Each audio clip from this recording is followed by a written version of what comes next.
never been treating me good. I'll get you that easily. Oh yeah, they've been taking care of you. Yep. You see that? We got to have the same energy when we go over there too. They're working together, yeah? No, I'm asking you. I know they may share. have a lot of fun when it's in that, bro. I got a guy, yeah. But man, we can find our own phone now. But I mean, Liberia is open to a lot of fun because it's a small space. So basically, you can be able to touch base with everything. But here, everybody busy. So if you having fun there, it means that people are really taking care of you. Yeah, the place it's a very good, it's a big place. You know, America is everybody all over the place. So when you have the ability to come and people then still put their hand around you, that being that person actually taking their time. You understand? So that's why when we leave here, we go Liberia, we be expecting that same type of warmness, but like you just said, it's a smaller space. So everybody just operating a little bit different, and that's how it is. With anybody. Yeah. But yeah, my man, it's good to see you here, my man. You too easy from we block. Now you're in America. Yeah, I know a few days ago I was asking. I just put something like, I said, can we now say too easy to the world because we have never used that line. We see a lot of time people post, oh, too easy to the world, too easy. I always said I would never make this post until I know we're somewhere where we can be able to make this post. But I still think we have not reached a point of making it yet. But I just asked, is it okay now to say too easy to the world? So maybe if we do this pop-up and see the turnout is very huge, maybe sold out and stuff, then I can be able to post too easy to the world because I believe it has to happen before you can talk about the name. It's like you gotta go to school, you get a degree before you say you get BSc. You can't just say I'm an educated man while going to school. So that's amazing, my man. The thing about me, I go to Liberia, I pay attention, right? A lot of people leave America here to go to Liberia, they just be around like certain group of people. They find themselves in hot places like Royal Grand, these different areas, they want to in Cinco. But when I go to Liberia, I realize like your brand is literally on everybody, like different classes of people, the high class, the low class, the local people, and all these different things. But yeah, we're going to get into this. We're just kind of briefly talking, but today, we're here today. And right now, JT is putting together Hans Vodka. Hans Vodka, you know Hans Vodka, the thing about Hans Vodka, right, is 100% Liberian made. When I say 100%, I mean everybody that touched this thing, from the Prada to the only thing I don't know about the bottle, I don't know. I think my people that get outsourced at other level. But one day we get there. We can make bottles in Liberia, but you think we could? We're not there. You think they have that capacity yet? No, not there yet, right? I don't know about this industry, so I wouldn't say much. Yeah. So yeah. So today we're in the fries. We got a very special guest, a Jack. We got Jack. We here with Good Time JT. You know. We have a good time today, right? We in the fries, man. Definitely. We're in the fries. Your boy J Biz. In the fries. It's crazy. The man in the flesh. I told somebody I was coming to the fries, but I said, I hope you're not cause problem on the internet. And I said, you know me not to be a dramatic person, so I make sure I never get outside of the mic. No, well, who are you? Trust me, my boy. They think about in the fries, right? When people come here, we can hold it, we can put it in some kind of corner. They force to release their set. So maybe you want to release your set. You got to say something to free yourself. But yeah, man. So it's amazing to have you here, my man. And like we were talking previously, like I said, basically your brand is one brand. Too easy as when I go Liberia, I see it on everybody. Yeah. So Jack. We got Jack here, has one of the biggest clothing brand in Liberia. I'm saying it. One of the biggest clothing brand because the people of Liberia are receiving it as that. So my man, how you feeling today, man? It's good. Thank you to you and the entire team for having me. It's a great feeling to be here. And I'll agree to that Too Easy is basically one of the biggest. And I think we opened a way for the clothing industry in Liberia easily since we started. And here we are now in America. So it just shows how much work we have put in the last 2 years. So it feels good it feels really good to have Too Easy here in the fries, making sure we eat a lot of that. And in the US, just making sure we have a lot of fun before we can go back home. So yeah. Okay. So, can you tell me more about your background? Like, where did this start from? How did you come up with the brand Too Easy? So Too Easy started as a fun stuff. But before then, I've never really been a big fashion guy. You know, even until now, I know I work on a lot of designs here and there, but when it comes to me putting the clothes on and stuff, it's not really my stuff. I'm just more of the guy with the ideas and how I think it should look like.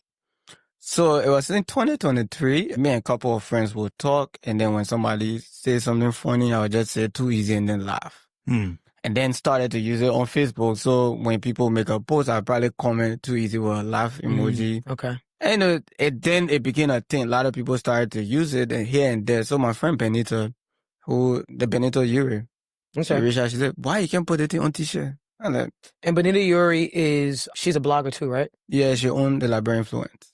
Oh, okay. Yeah. Okay. So she said, why you can't put it on t-shirt? I said, nah, I don't think I want to do that. Because here's the thing.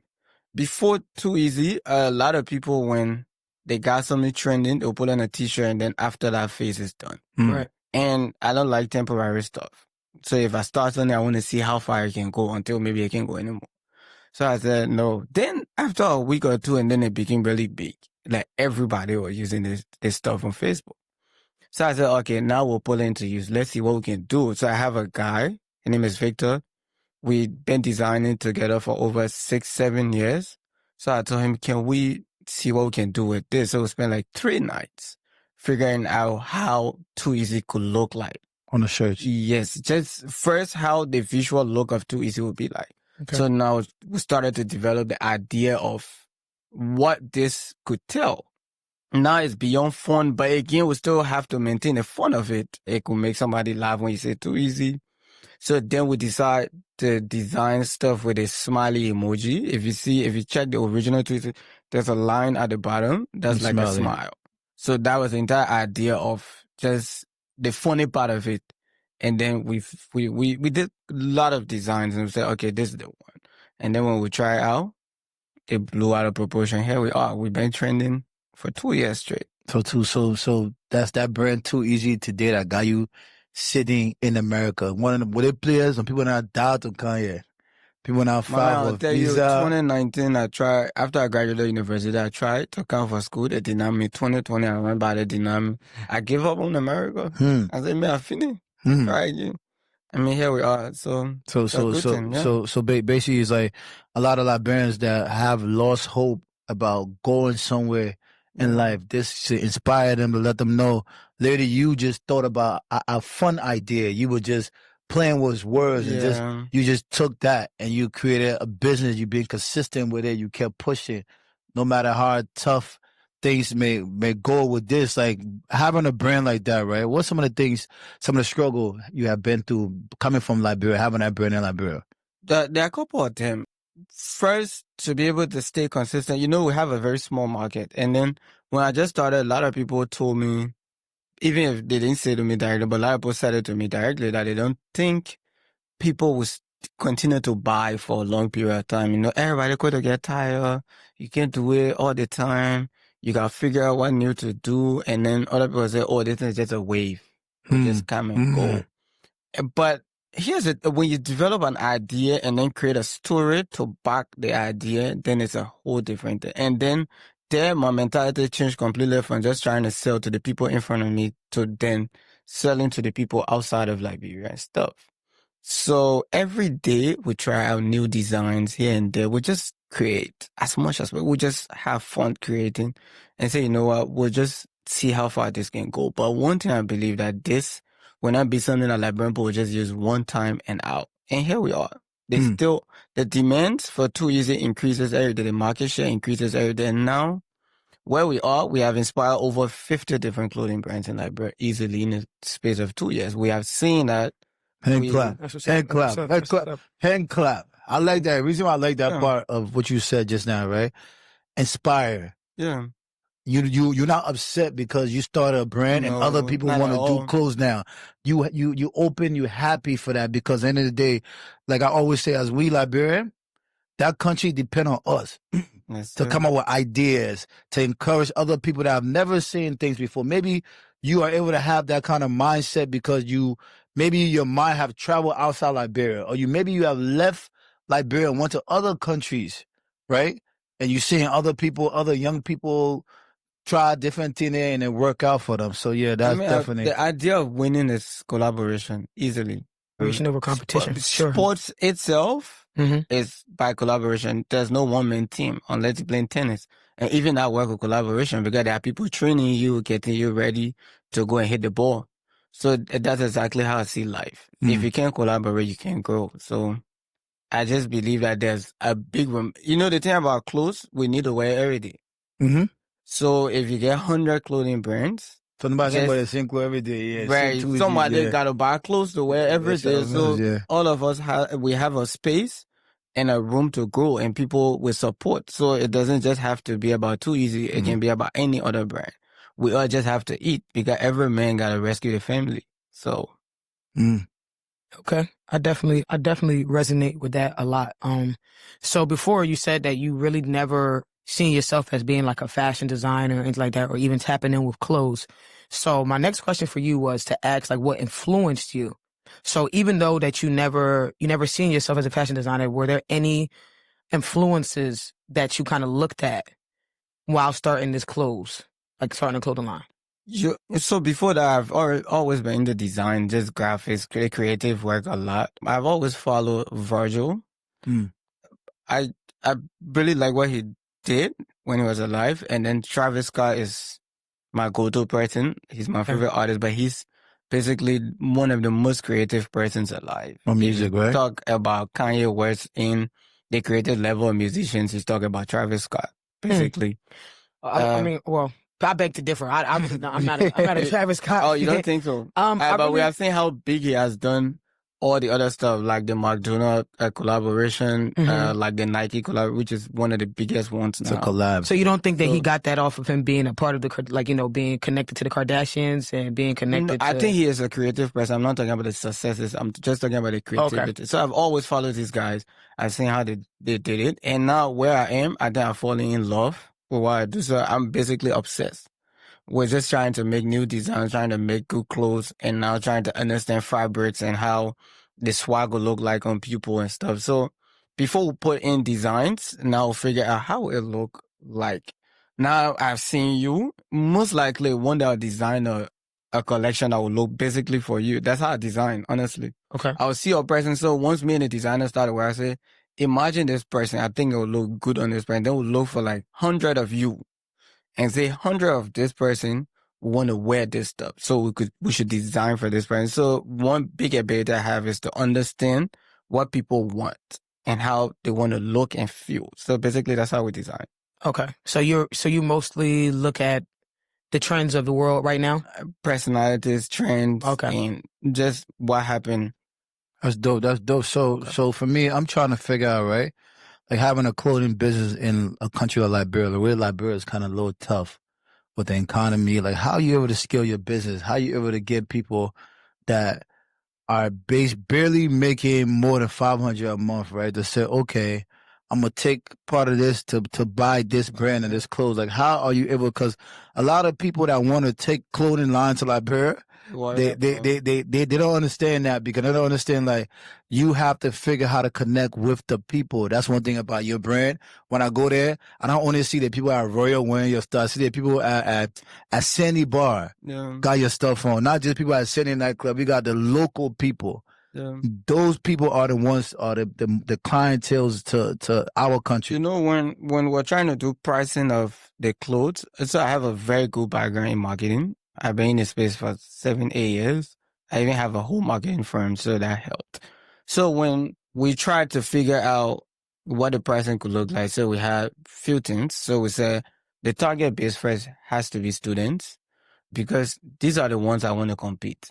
You know, when you think about the students on Fridays on campus, especially in Liberia, you think who wear the newest stuff and who the flyers on campus, and these people play with money. They don't have to have much, but they see money. Maybe you got a boyfriend that gave you small thing, or you got a girlfriend that gave you small thing. It's like that. So I was like, everybody got their own different hustle. Yes. I said, okay, if we do $10, it look too cheap. Now people feel like, oh, there are certain people that will say, no, this thing is not for me. You know, they got certain people that try to be as bougie as We know that. Then we say, okay, if we make it 20, 25, people will cost us. They say, oh, y'all want me to do too expensive, we can't buy it. So now we'll figure out what's the price. So then we look in the market. A lot of people that come with the temporary stuff, they will do $12, $10, but it's just for a month, a week, and then out. I said, let's try $15 and see how this thing will go. So when we try 15, it hit. So you kind of met in the middle. Yes, in the middle of everybody. So now the broke guy could save up and then after a month. And then the person who has a lot of money says, it's just $15. I don't care. I'll just buy 5 pieces. That was good. I even have there's a guy who I think is the biggest client we have, a customer. There's a time he used to buy 20 pieces at a time because he thought it was cheap. But to me, that was a lot. You know what I mean? 20 pieces of $15, that's a lot of money. That's like $300. Definitely. So that's a lot of money. So if somebody is paying 15, they think it's small, it's good for me. If somebody is saving up, it means the person believes in this thing. That's why they're saving up. So either way, we in the middle and we won. A win is a win. Yep. Yeah. So that's great. That's definitely. So you basically took the database of what's happening within the country. Yes. What was the people, financials, day-to-day activities, and you took that. So that's advice to a lot of different brands that's looking into going into Liberia. You have to scale your business according to what's happening in Liberia. A lot of us in America, we have these brilliant ideas, right? And we think we can just go take these ideas and just sit in Liberia. And it will give us the same benefit that we could get that in America here. So I always say to people, when you go to Liberia, you have to connect with the people. Yeah. You can't, not the people never can be seen on Instagram. Let me just get you cool. You're not you're thinking you're going to go to Liberia. You'll see they get on Instagram. You'll not even see somebody again. They're going to be hiding that. So when you go in there, you want to go there, you want to connect with the people that they don't even have money to buy data to be on the internet. So these are the people I've seen your brand on. Like, that's why I'm saying it today. This is one of the biggest clothing brand in Liberia, because to get somebody who is barely getting by to buy food to eat, to purchase clothes, they got to actually see something within that brand. And I feel like you have figured out how to relate with your people.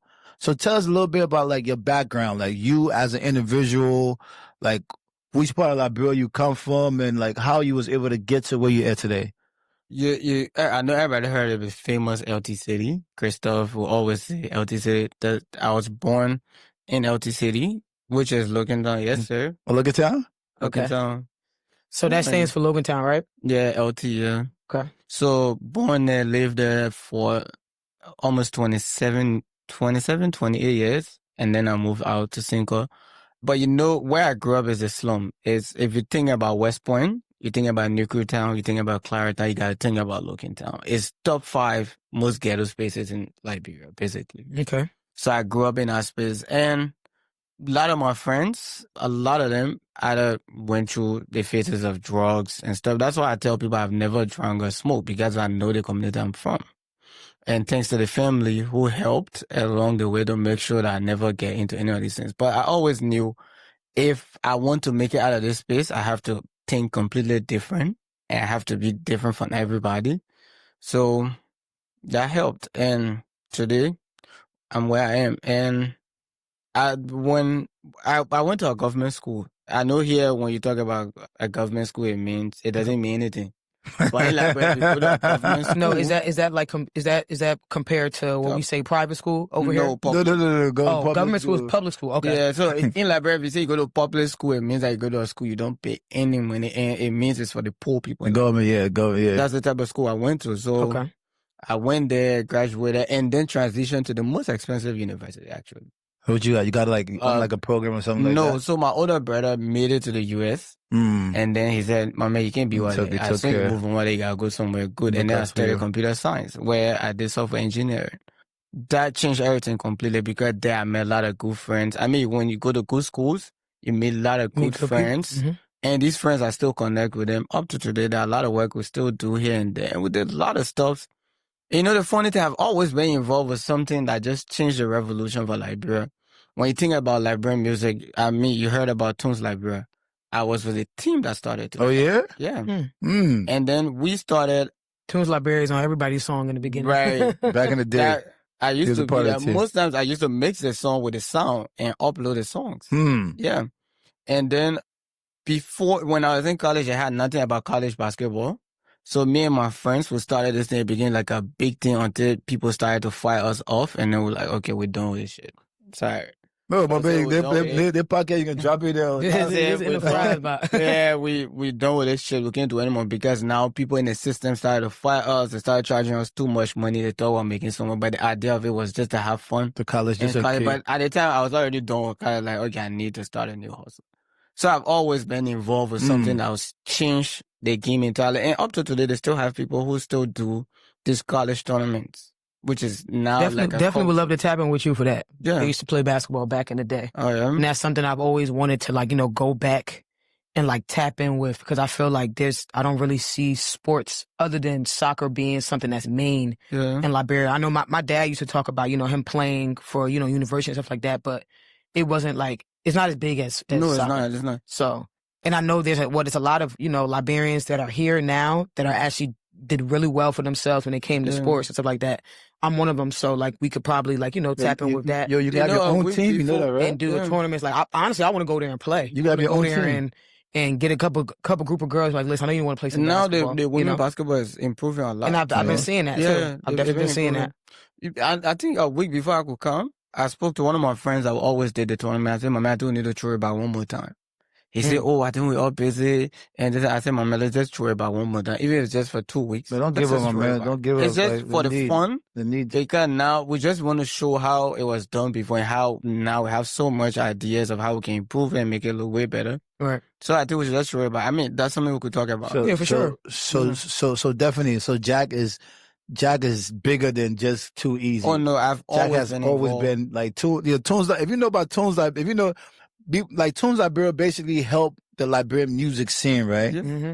Because they was able to get the songs to all the DJs. All the DJs when they're looking for music, that's where they go to get the songs and stuff like that. The Revolution Rocky, which I think in 2017 was the biggest era of Liberian music up to date, digital wise. Mm-hmm. That was the Tunes Liberia era, where you have people. We used to have 200,000 downloads. What happened to? I don't know. I can't speak on that. Oh my goodness, bro! We always start. That was you start something really cool, and then it was just done. No. Let me tell you what I think happened. Okay, this is what I think happened with Tunes Liberia. They created something so dope, right? Unique, right? That was creating all these different database and stuff like that. Then they try to take it to physical money now. When they start to do a war show, they start to go into different avenues. We Liberians have to figure something out, right? We have to figure how to just stay. When you doing something, bro, just consistently stay built, because the money you will make it one day. When you start going to other places, other people on the platform is brought money, because artists used to pay $12 to upload. Yes, every artist actually, other than the very big artists. So they used to have 10, 15, 20 persons singing songs. So what happened? I really can't speak. But now a lot of the guys that work there tell you they have, Too Sweet right now. The guy who Too Sweet was behind Tunes Liberia? But the guy who basically is helping Too Sweet now, who work with Too Sweet, is called Prince. Oh, he was. He do basically almost everything for Too Sweet, like the designs, you see the billboards. He managed the business. Oh, so the guy now he has a really cool hustle. Then the other guy to work with the same Too Sweet. So basically all the guys are involved with Tunes Liberia. They have something really good going on. And the guy who I think it's still running. I really don't know, but they have a new studio now called Tune It. They do podcasts for artists. I don't know how consistent that is, but he's in the US now going to school. So they involved. So I think everybody just grew into something else. Yeah. Yeah, Tunes Liberia was a dope. Every time you listen, you're in the club, listen to music, they say Tunes Liberia. I mean, we see artists right now fighting over audio mark and audio mark views and stuff. Everything started with we took away the dicks and everything would make everything digital 100%. That's super crazy. Speaking about audio mark, right? Audio mark doing an amazing job for Liberia, right? Yeah. But it's so crazy that we need to figure out our own industry and control our chart and all that. We're literally depending on another platform that we have no control over, to literally control how our people consume our music. Yeah. Like that's something that we gotta kind of, like, as Liberians, there's a lot of people in the tech world that know how to build apps and all these different things. Like, when are we gonna start going into that direction? They have a new store. I think they're still trying to build it around. I see that they are even paying a lot of money. It's called, I think, Prime.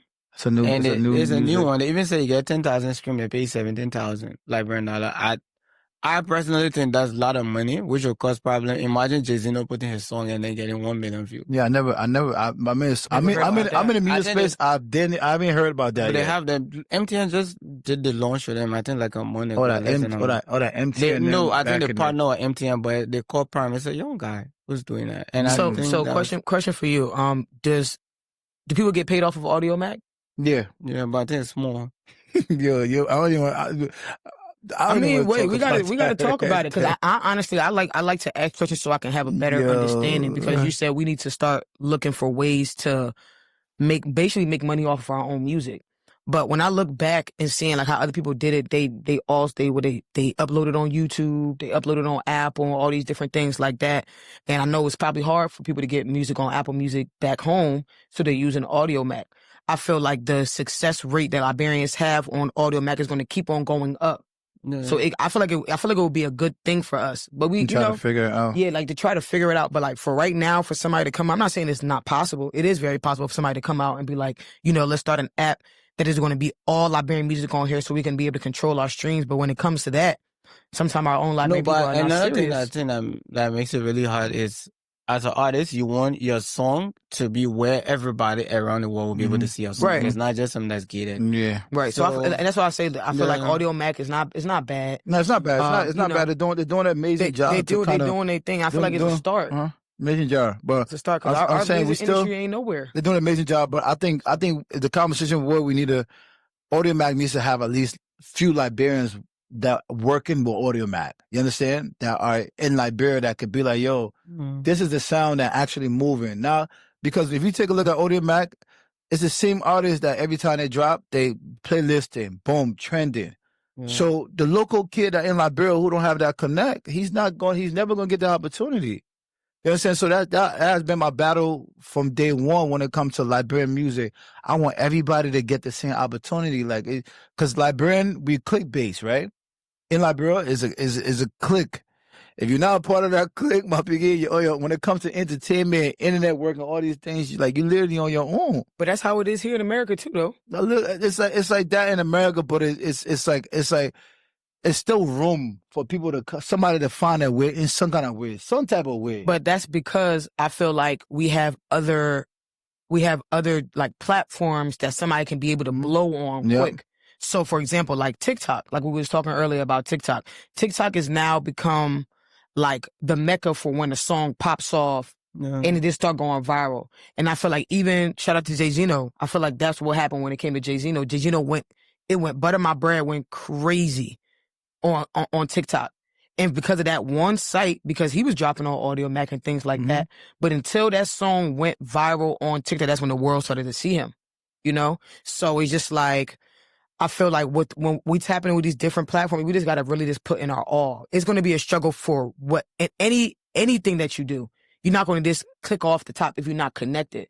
If you're not well connected, you're going to have to get up there. And I feel like that just goes with the grind. Like, you're going to have to work to get where you are. You feel me? Yeah. So it's just like, I do get what you're saying. Like, there's other Liberian artists, because there's a lot of Liberian artists that are not discovered, but a lot of kids. But for real, you got to put in the work, because if it can happen for Jay-Zeno, it can happen for you. You know what I'm saying? Yeah, Michael is a guy that the president of like he has a really big major role, Audio Mac, and he like I said, he been doing amazing jobs. He shared like the email for you to submit the music, and he put on a playlist and all these great things. So big up to Michael, man, Audio Mac. But like Jack, right? Like, you have been in Liberia, right? You play a major role in a lot of the stuff that have helped change the narrative, how people see Liberia and having business in Liberia. So what do you think could help connect the dot with the people on this and the people? And this has been a conversation, right, for the longest, bro, because the disconnect is crazy, my brother. It's super crazy. And like for me and you, like since I've been knowing you and stuff like that, man, when I went to Liberia, I hit you up and you even invited me to your opening of your store, but my day was so crazy that day I couldn't make it there. And then when you got here, you hit me like, bro, I want to do that. I said, my man, just let me know what you need me to do for you. Like, how can we create that kind of like working space? Because it make things easy for us when we go down there and somebody that already got something we can just plug and play. Like how you here, we just plug in and playing you.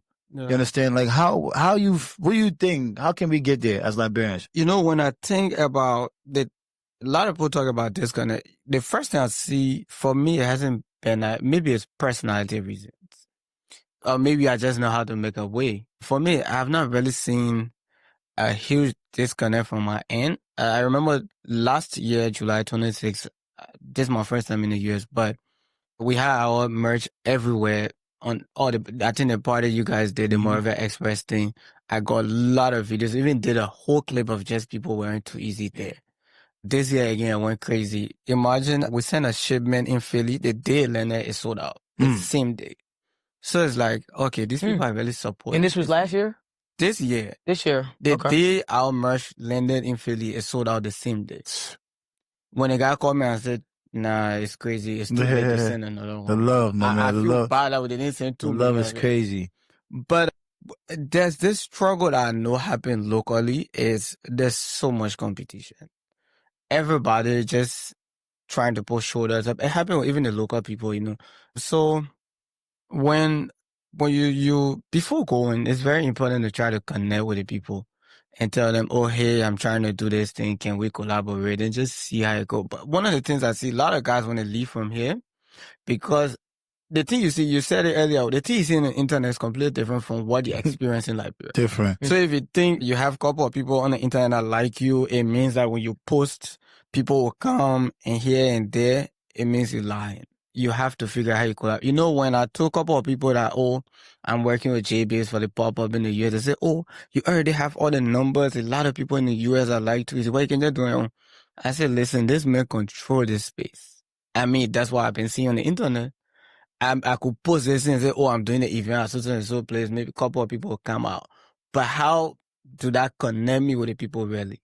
If I work with this man, it's successful, good. If it's not successful, good. At least I came and I called the people that own the guy and say, hey, I'm here and I want to work with you.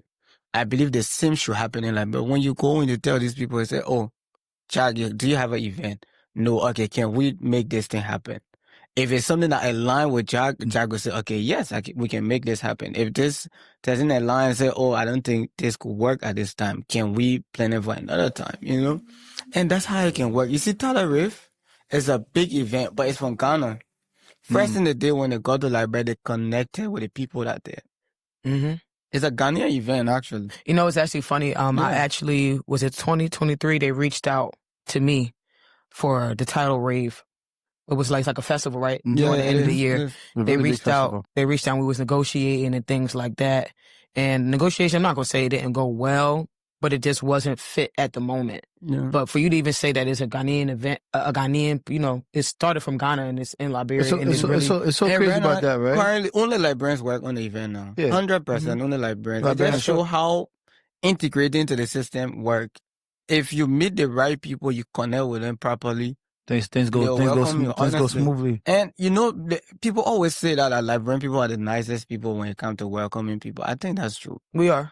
Yeah. Absolutely. Yeah. 100%. So I think if you reach out to the people the right way, speak to them and see how you can get this stuff to happen. I know some people are goofy. It will happen everywhere, basically.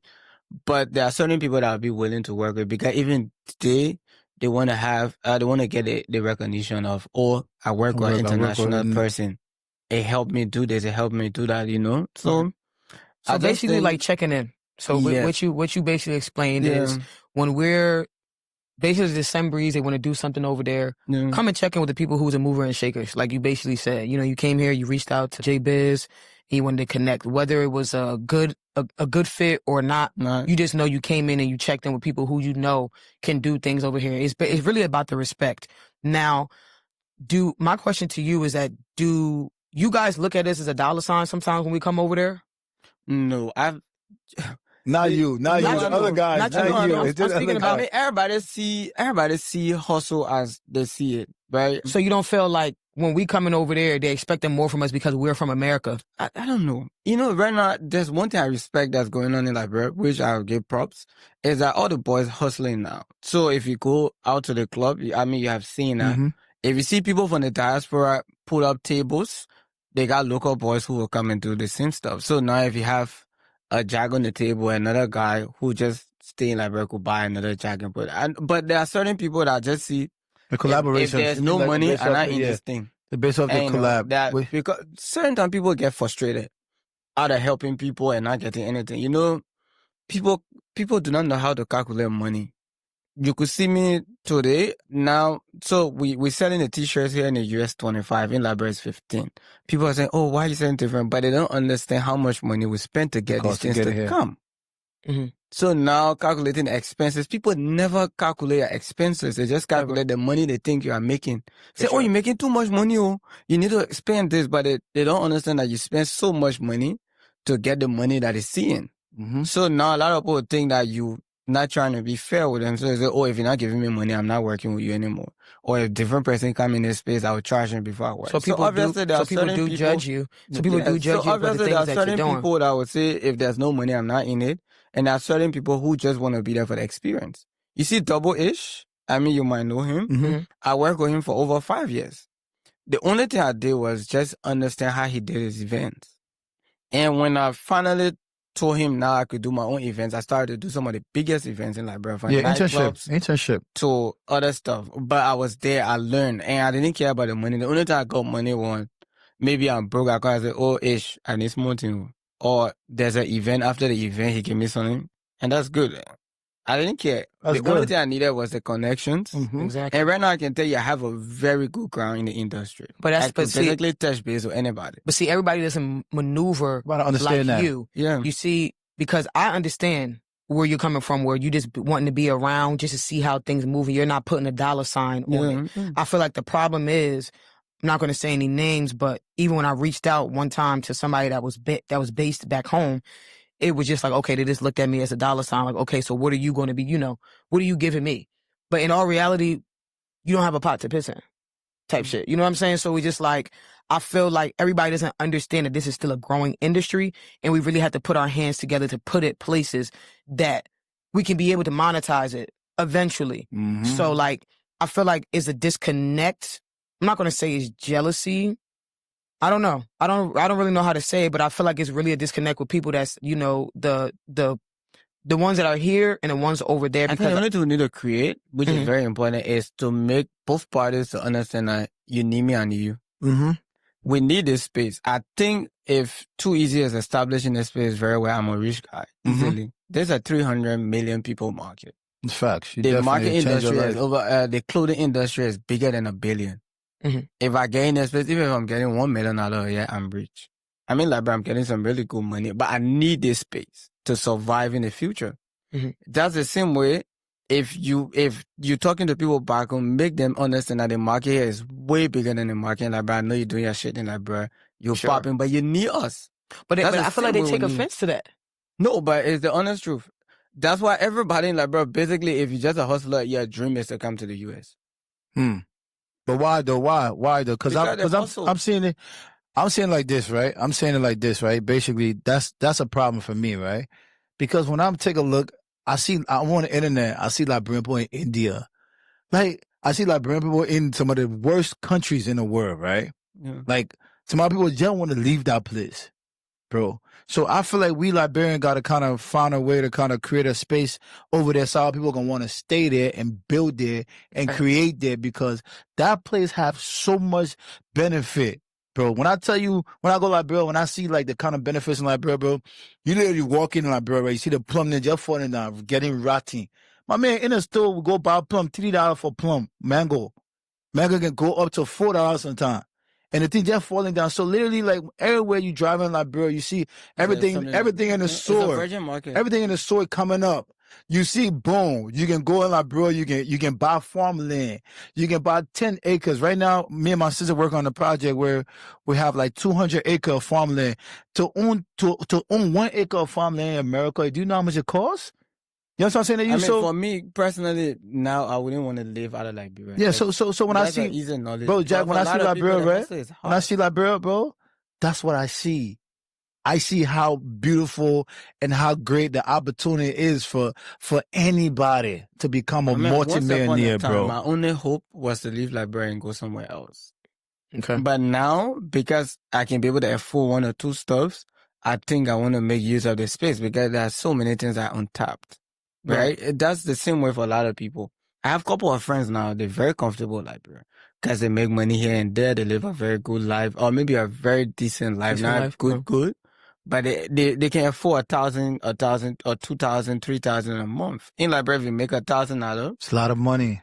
You relax. And all the jobs I had in Liberia, I never made above 500 ever until I started running my own stuff. Mm-hmm. And now, I could tell people that, I don't care about going to the US. I could go. Before coming, somebody asked me if you go, you're running away. I look at them and I laugh.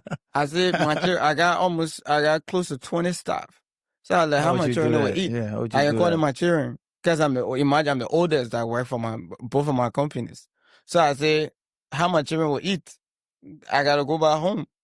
So, but certain people do not have those opportunities to hustle, to go to good schools, to live good places. So the only hope is to just leave this space because it's very hard to. Mama, there's one. I don't disagree. We coming. It's like we coming from America. Yeah. So we see the passion and we see from the knowledge that we got in America. Now we looking at it in Liberia. So for somebody who's there, Mama, there was a time I applied to over 50 companies for a job. Nobody reached out to me. Yeah. I was jobless. That was when I left the Liberia Football Association. I used to work there for 2 years. Over 50 applications I sent out in a space of 6 months. Nobody responded to any of the emails. Damn. And then I had a degree. I had a very good working experience, but nobody reached out. So Jack, for me, right? When I hear things like this, right? I say to myself, bro, like we Liberians, we got to start taking accountability and responsibility, right? Like our family, our great-grandpa, great man. I don't go Liberia and I see some people where they're children. They tell me, oh, bro, this how much my family making a year, 20 million, 10 million, because we started this factory, that factory. Yeah. My dad, da-da-da. Bro, we gotta start looking at it like this, right? We gotta put ourselves together. We go like, bro, Jordan, everybody having a good time. You know that good time you're having, you're going to pay for it down the line, or your trainer will come and pay for it.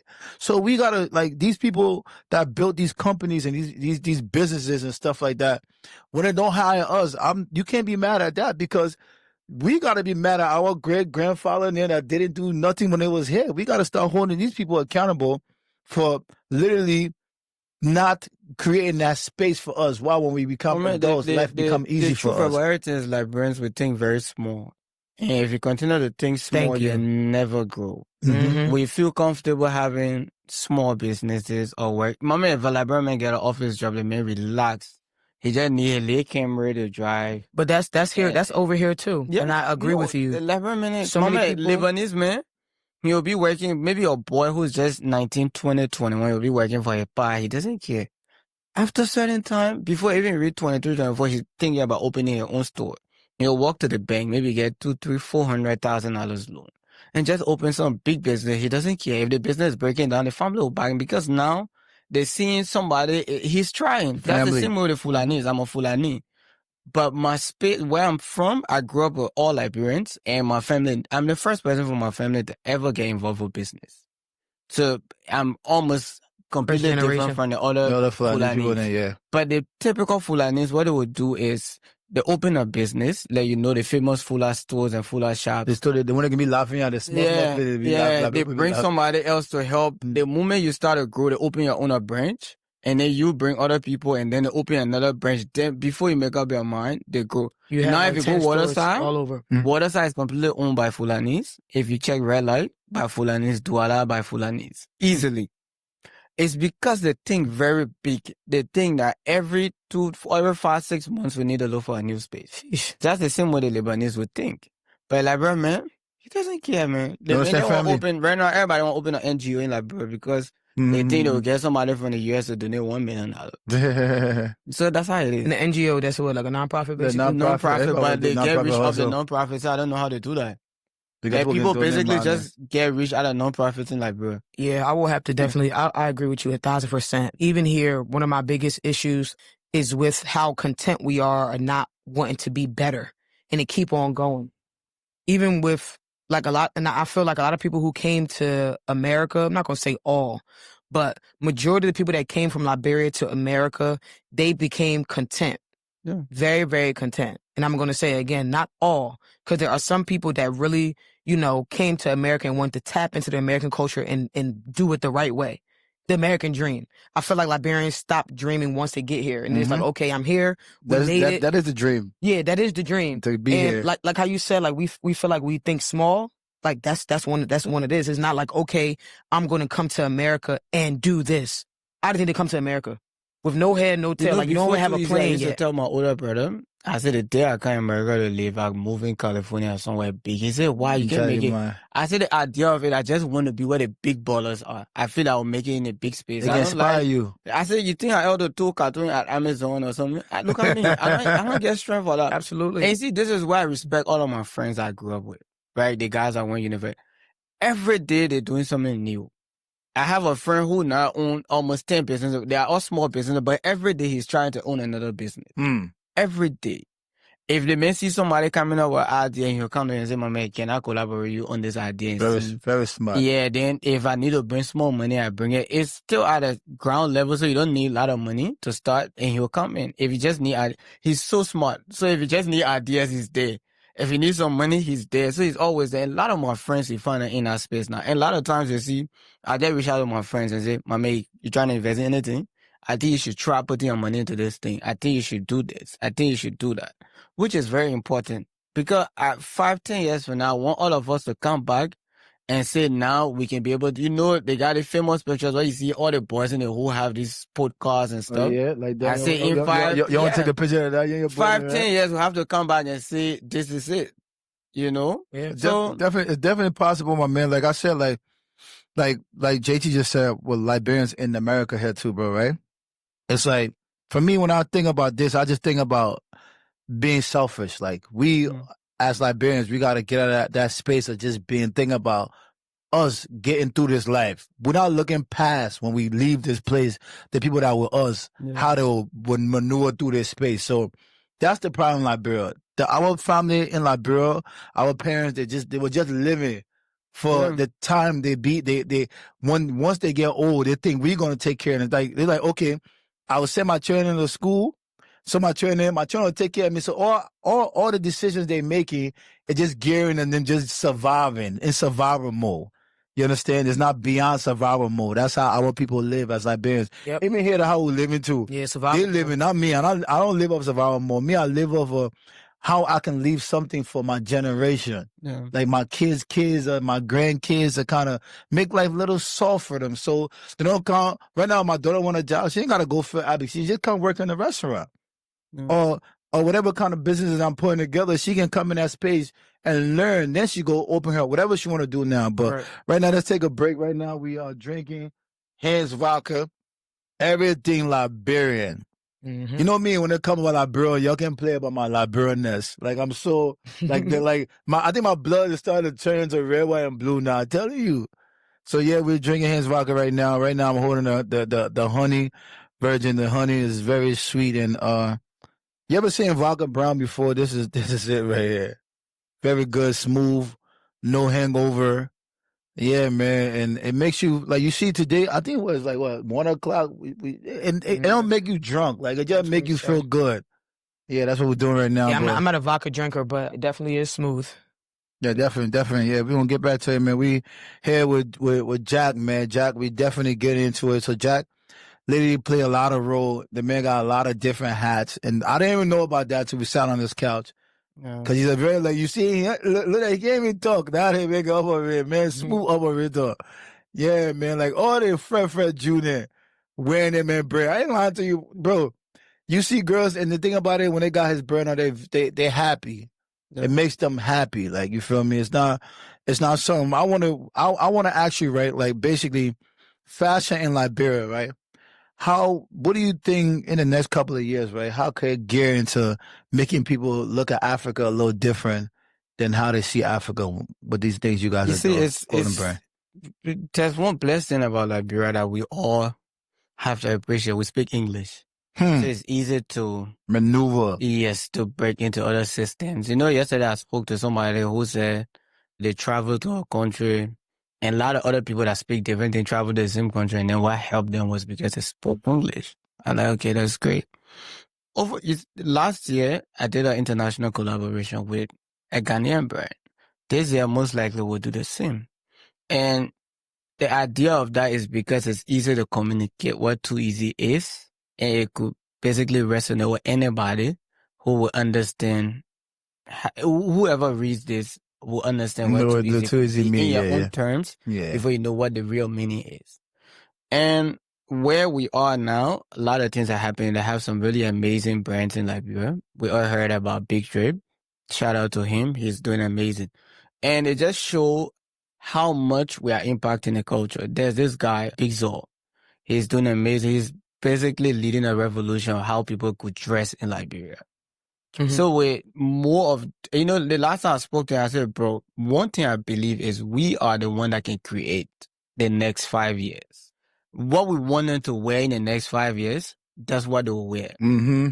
So when me and my guy designed them, I said, a lot of times review a lot of things that happen globally, and then he'll say, my man, if you see the people, they can just design random things and they just throw it out, people just wear it. And me say, so now they don't care about anything again.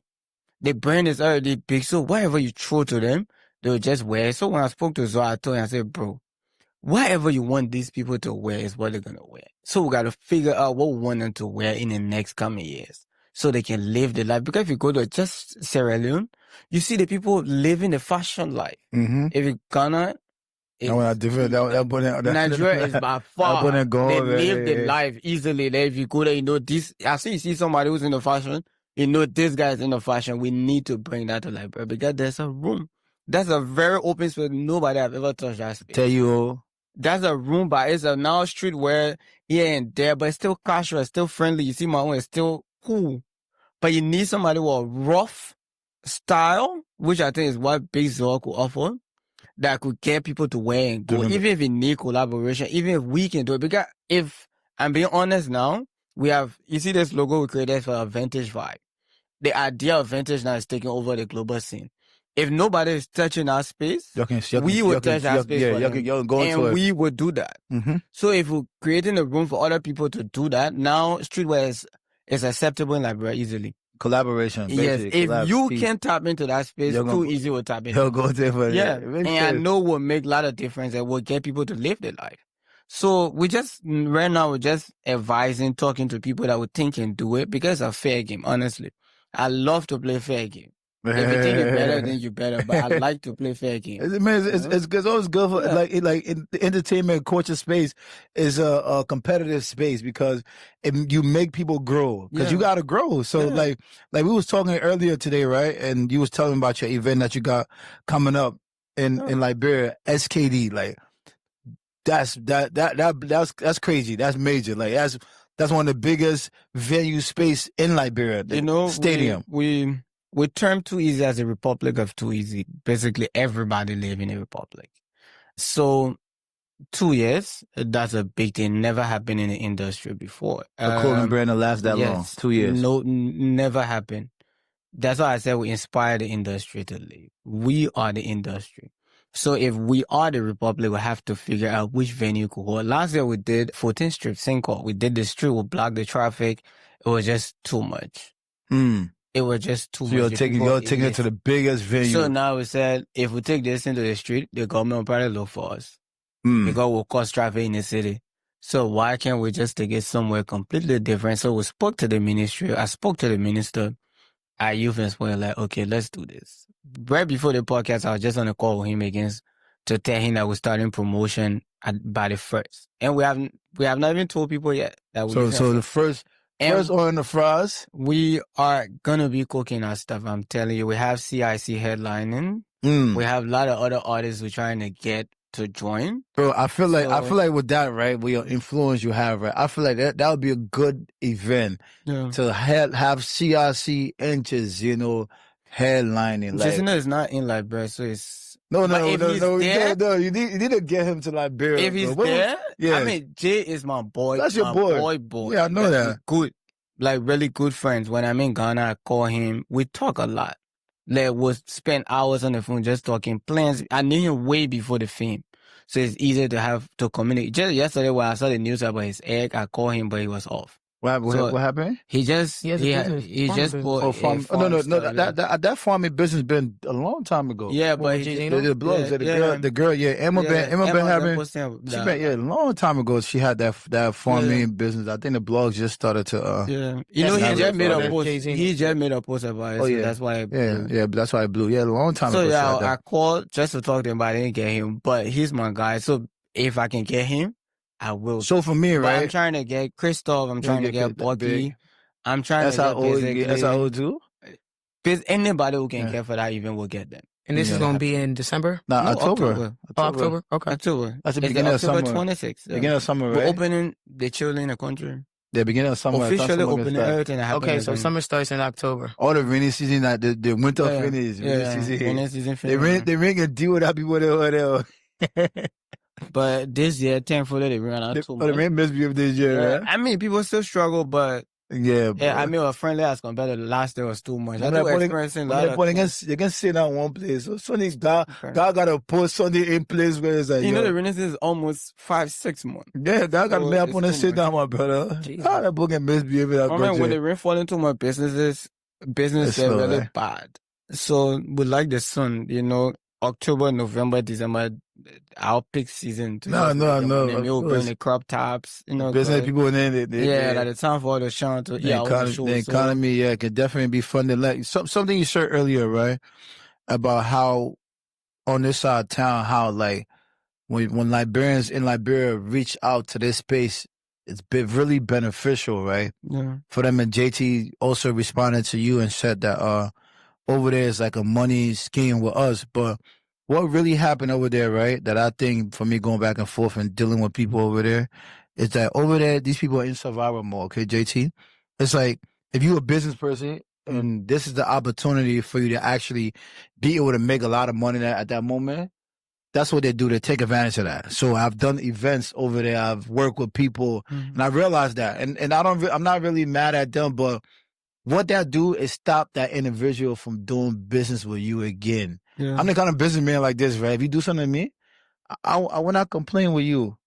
You will just see how I will move forward. Do this. And then people in there will be like, and then you will go tell the people in there I do something bad to you. Yeah. I will not say nothing to the now I can up a real. And then you, like, when people, like, somebody called me the other day, like, yo, they're like, me talking to you was good, and you give me a lot of information, and working with you was good, but how come everybody that I've talked to about your working relationship always got something bad to say to you?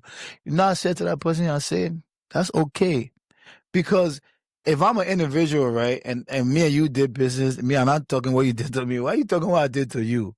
You understand? Because me and you not working together again. Because if I ever work with you one time, and you show to me that you're not an honest individual, no matter what we did before, I'm okay with moving forward, because a lot of my work when it comes to my moving forward life is not about money.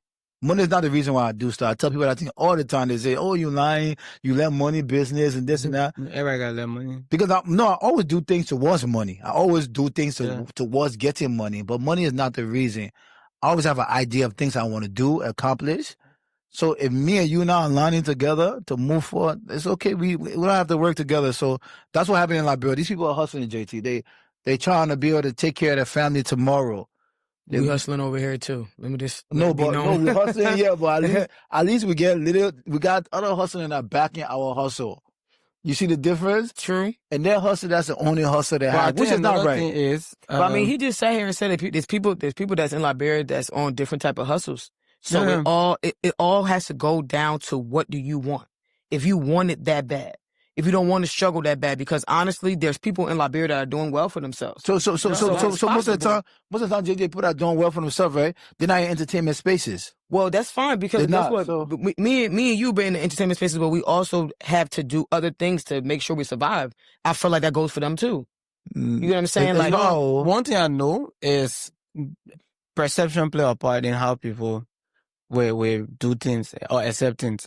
The people here, you know, when I was in DC, a lot of times they say, my man, start making our country look bad. The first will tell you, like, bring people suffering, like all the terrible things. So now you have built this mentality and you have said it, people have heard it, and you see on the internet all the time that the people back home are really suffering. So when you go there, they will present to you that they're suffering.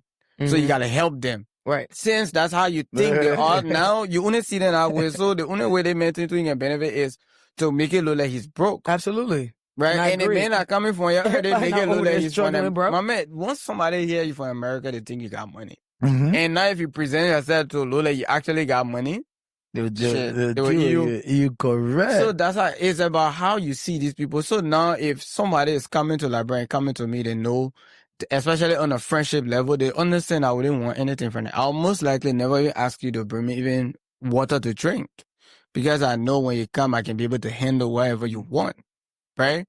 And that's the same way if I come, even if I come to the States and nobody else to do anything for me, I can still be able to move around. But if you make it look like we pull in Liberia and then you go and expect the men not to want something from you now, then there's a problem. So I think part of it play about how people here see us in Liberia. That's why you see if somebody in Liberia posts about iPhone 17 Pro, I say, oh, they in our country that you're competing, you don't even get a place to live, you don't buy a big phone. The person, you don't even know what the person do for a living. But because the person is Liberia, now you think automatically they should be poor. Well, yeah, I have to beg to differ. I don't see anybody in the country and be like, you guys are that's how a lot of people do it. A lot of people argue on the internet. I never get into those arguments, but a lot of times people do those things where they say, oh, you're in Liberia, you're doing that kind of thing. Oh, you're chilling. Mind you, the entertainment centers so that people own and they need to eat. Business. Yeah, businesses. And so all of these things play a part in how people... Yeah, because if you posting the iPhone 17, but you blowing me up on Messenger, it don't make sense. The tourism. So, yeah, but my man, when it comes to the struggle of Liberia, right, bro? Regardless of how some people ain't figuring it out, my bro, that struggle that easy, my bro. No, there's a lot needs to happen. Yeah, the hustle is hard. They got people. It's not easy. I had a degree. I was making $200 every month. Jesus, I'm telling you, I did that for 2 years. That struggle not no joke. No, but Jack though, right? I feel like when it comes to that, you in Liberia, you got a degree making $200 a month, right? What you say is the business people of Liberia that also enhancing the struggle, right? For example, let me give you an example why I say that. So as a business person in America, the people buy things wholesale. So they're able to sell it for a little bit money. Like they got some here in America, dollars, called a dollar store. But you can go buy it for $1, right? So we'll get business people from Liberian people that will buy that same thing for $1. We'll take it to Liberia and sell it for $10. They lying about the shipment prices, which is lie. If you shipping a barrel to Liberia, you're not paying no $1,000 for one barrel. So what you say is the citizens of Liberia that are suffering one another. Because I always say this, we suffer our own people there, my brother. They're too expensive. Yeah, we I was suffer. about to say that. I seen suffer our own people, my brother. $1,800 a month for an apartment. It's crazy. My rent is not $1,800 a month in America. But you know the Ghanaian people, Nigerian people, every other African countries are laughing at us. The how expensive we are. You know what the people say? They say because we trade that we play with US dollars. We moving the US dollars around. You know, the first time I tried getting Uber here, I saw the price was like 70 something. I was like, what? Then it came out of my mind. I said, oh, that they put currency, and most likely it's normal to a typical American person at $73. And an Uber is a very normal price. That was clicked to location because you're coming from a different. No, I was thinking I was going to DC. Yeah. So I was like, oh, it's a normal stuff for the price to look this way for that area. Let me see. Yeah, but you see, Liberian, even Liberian food, you go to a restaurant, you want to eat Liberian food, they charge you $10. That's ridiculous. Bro, you getting cassava from here. You getting pepper from here. You getting everything. Why you must be charging me $10? That's ridiculous, bro. Dry rice with just plain rice, sausages and something, they will tell you $10, 1,002, 3,000, 1,003. That's ridiculous. Why you sell food expensive? Suffering their own people. Because that's how much. That's $10 is some people call book here in America. Yeah, some people. That's some restaurant prices in America. Yeah, no, Liberia is too expensive. You go Royal or you go to these big areas. I know some spot in Royal they used to sell soft drink for $5. It's like a soda. Yeah. Soda. No, but the funny thing about it, a lot of places are really expensive. Bro, the funny thing about this kind of conversation, right, bro? What are we gonna do about that? Like that's like, cause that's becoming like the norm, which is like super crazy. Because if the commerce LRA, if they can be able to control these things, I'm pretty sure they are the ones, then a lot of things could be good. You know, people can be able, but where it is now, it's very hard for it to come down. It will only go up. My brother, Airbnb there. You not see Airbnb in like, bro, I stay at Airbnb in Ghana. Very, very beautiful. I'll pay $10 a day. I mean, very beautiful, fun. Can you imagine? Very good. You not see Airbnb I'm telling you, the gate, you gotta use remote. You get your own remote to open gate. Everything's electric in the house. Everything is a smart home for $30 a day. $30 a day. That's where everybody. That was easily going, you know, that's where it is. Yep. Like where all the big boys stay. So you expect it to be very expensive, but it's very decent. Very good. Man, God, but you can't get any good apartment. I don't know what Liberia did to God, man. My brother, yeah. I went on Airbnb the other day, right? Because we were looking for somewhere for our December trip, right? Bro, I see hustling there for 10,000, 5,000, 7,000. If you see the horses there, say, bro, if you see the horses there, we won't slap that person ear. But you know what happening, right? Is the end of the day, I continue to say this. We as Liberians, we are suffering one another because of greediness. Doesn't make sense, bro. We can just literally live in our society, that beautiful space. We can live in it. We can enjoy it. By the end of the day, all we have to do is just kind of regulate. Like, stop being too greedy, bro. Like, for example, with your clothing brand, what you got, you figure out how to meet the people in the middle of the pricing. You figure how to, like do things like that. Like, other Liberians are not thinking like that. They're not thinking to say, okay, we in Liberia, so there's no way I should be selling deodorant for $10. But there was a time that a lot of people started complaining about, we think, because you're trying to hit everybody, then people started complaining that, we can't afford the $15. And we did 5,000 pieces of t-shirts and we sold them $10. Because we wanted to get other people involved. Because what we thought of at the time, okay, we said distance for everybody, basically. If everybody can afford the $15, we gotta figure out what we do for these people. Even if it's just one off, let's figure out last year we did that and it worked out. That was amazing. I just spoke to the company that manufactured those t-shirts, the regular shirts. I just told them, I said, I think we need to figure out how we can do a really good material for the less, but we can be able to sell for $10 again. Because these people are back and they're crying. What do we do about them? Because someone says $15 is too much, 15% $15 is too much, then there's a concern somewhere. But a lot of the people that own these homes, they just made Liberia very expensive. Right now, Cinco, you can't touch Cinco. You can't.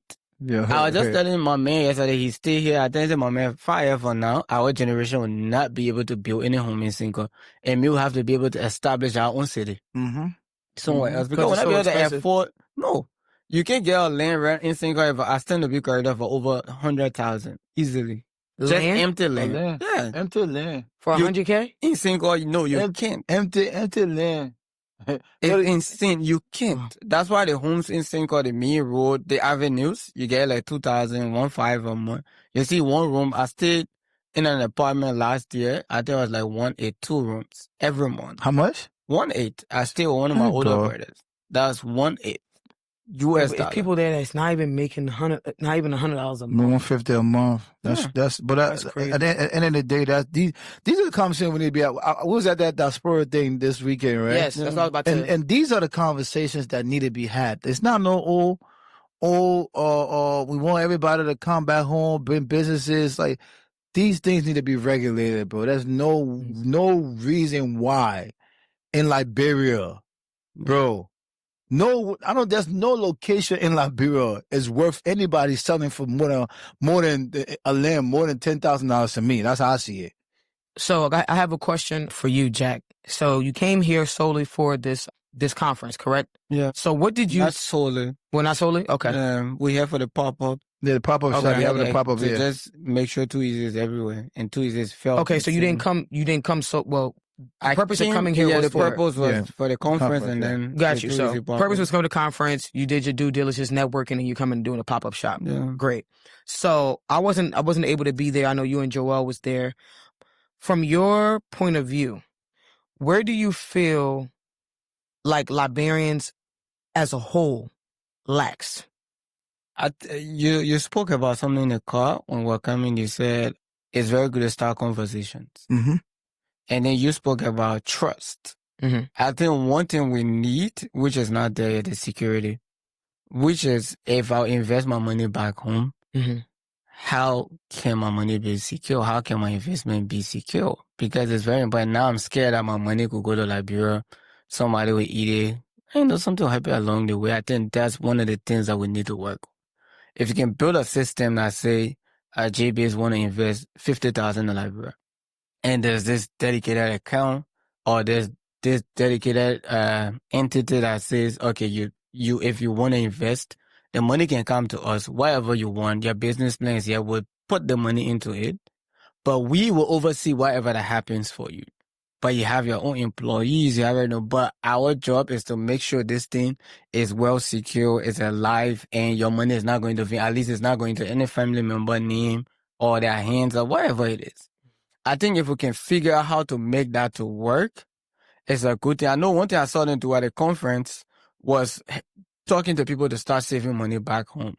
So they even brought the bank account, they even brought Echo Bank here to start setting up people accounts from the US where you can deposit money directly into your account, which from is here. a good from here. Okay. I think that's a very good thing. So are the banks safe? Yeah. I know I heard something about the bank before too. No, the bank can run out of money sometimes. No, but the banks are safe. No, in December, cash, run out of cash. In December, the banks run out of cash because there are a lot of diaspora people withdrawing. Okay. And that's the time all the money moves around. Yeah. Okay. I know that cash that moves around in Liberia is over $1 million a day. People use only cash in Liberia, basically. Crazy, bro. So banks obviously run out of cash now, but your money is safe. Okay. The money is always safe. So that's a very good start. To say, okay, you can invest up, you can put your money in. The next thing is, how can I be able to invest that money while I'm in America and I know that my money is safe? So once the government or any entity can come out and figure out how to make that happen, that's a very big breakthrough. Okay. Yeah, I think that could be able to help the dime. No, but that's kind of crazy though, Jack, because you got to take a look at investment. The word investment, there's no such thing as safe investment. Right. No, the idea of it is not you putting your money and then somebody eat the money. It's not about the business feeling by itself. Somebody you want to build a house. Yeah. And then, I know it happened to somebody lately. One of my friends, his older sister sent almost $200,000 back from here.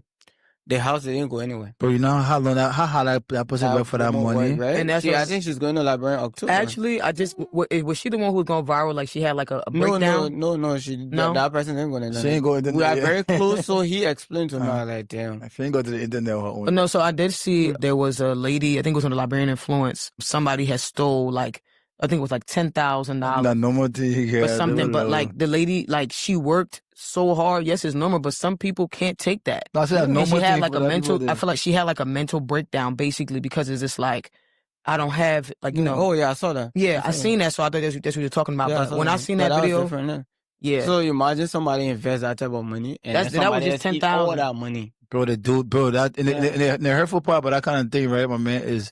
These people work so hard for that money, bro. These people, like you're in America. You see how America operates. I told you, if I try to say, my man, I didn't even work 12.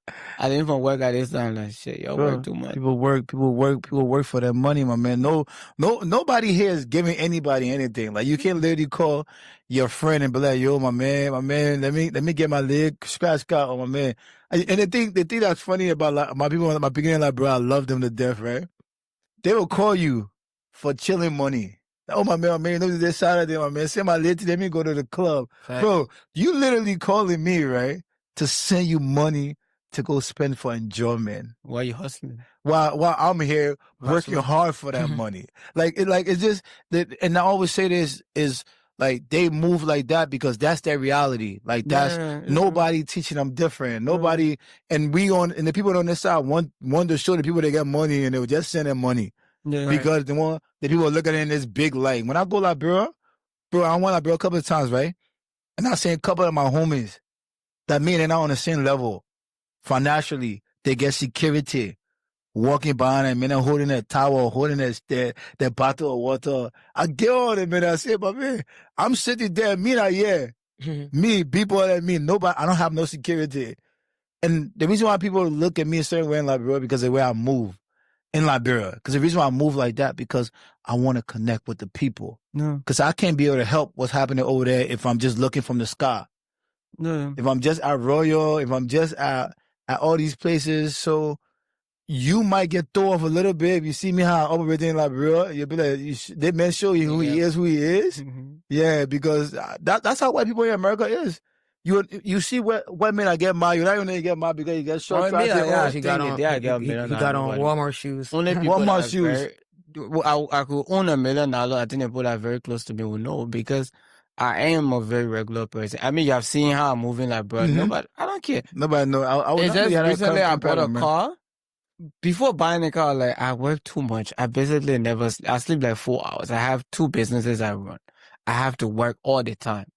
You know, when people here tell me they're working too much, I understand. Yeah. Mama, anytime you call me in the night, you'll get me because I call you. That's why I'm very flexible the time in America because I basically go to bed like 4, 5 a.m. in Liberia.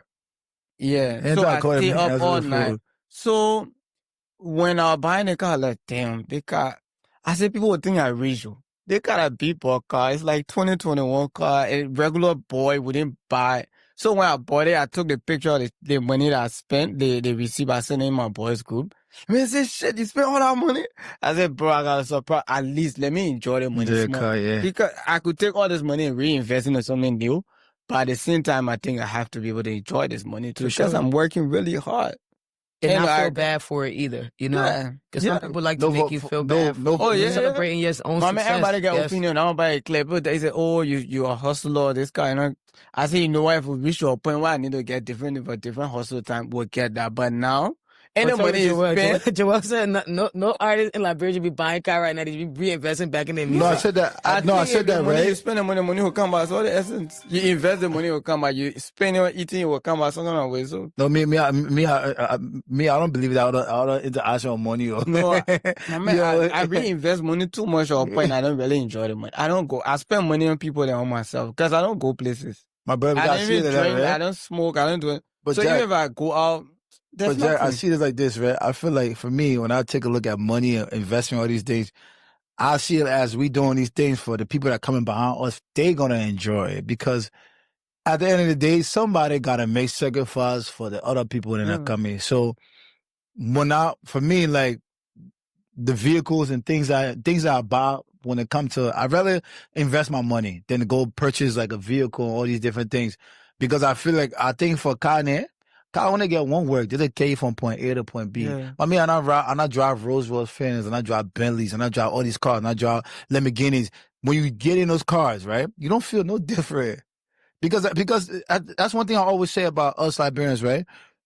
We need to create that circle where we can be able to move people in these places. Like somebody that never drove those cars would think they will live and work towards having those cars one day, right? No. Not understanding those cars are just like the car you bought. The first time you bought a car, maybe it was a day, and then now you get that regular thing that you don't care about it no more. But some people that are looking at that car, their entire life, they're working towards getting that car. Not understanding that car is just a regular car like every other car to carry you from point A to point B. So people that got money have experienced these things. And people that have mentors that have money have experienced these things. So they're not working to make those kind of investments. They're making different kind of investments. So when I was working with Tomba, that's one experience I had. When we go out of town, we rent these cars. I drive these cars. And then when I had the ability to have money too, when I go to Miami, I rent a car and I drive there. So when I was young, I wanted all that thing. I wanted Mercedes, Benz, Lamborghini, but you will never ever hear me talking nothing of that again in my life because I realized that there's more to be done by me. My vision of life is bigger than just driving a car. You feel me? So we as Liberians need to open up those spaces, bro, where we can. I always say information is what my people need, bro. Yeah, true. Information, like Good information. Good information, True bro. information. Yeah, That's so much missing information. I tell you, so much. Bro, like I was in Minnesota, right? The men in Minnesota is so funny, right? They said to the guy, "See, look at that one. They want to work into Walmart all day. He go like bro there. He get 5 TD security pass. They were laughing at him, man, which is true, bro. How you in America? You struggling like that? You go like bro. You're not turning to a totally different person. See, now this is where I would have to be like, So when we work here, right? And we working our regular jobs and we're saving up for a trip. And we go on the trip and we want to flex a little bit. I don't see any problem with me coming from Liberia. Yeah, America, yeah. Do you need security in Puerto Rico? Is somebody trying to pickpocket you? No, you don't need security. Is somebody trying to rob it? Wait, but let me land now. Let me land. Mm-hmm. So again, I don't see any problem with a Liberian coming from America, working and going back to their hometown for enjoyment because they're going for vacation, right? So the money that they saved up during the time they were working here, they want to go there and enjoy and flex a little bit. If you want to have a security in Liberia, that's your business because of stories that we've heard from here going over there. You're saying it's the most safest country, but I've heard different situations and different scenarios. The crazy thing about Liberia, I'll give you this, nobody cares about anybody. Artists, maybe CIC could play with the cartel. But we're not in the slums when we go into Mexico for it. It does matter. If I'm going on a resort, I'm going on a resort. I'm not going to the slums. Liberia. If I was going to what's the hotel that's big out there? The Royal Grand, right? Or anything like that. I'm not. If I'm staying at the hotel and things like that, and I'm just going in and out. What you mean? I'm in the city. It's in the city, correct? But again, I don't see nothing wrong with somebody coming from America and coming to Liberia. Yeah, I'm telling you, CIC. And I'll probably go with. Well, I know what my mom tell me if I'm going.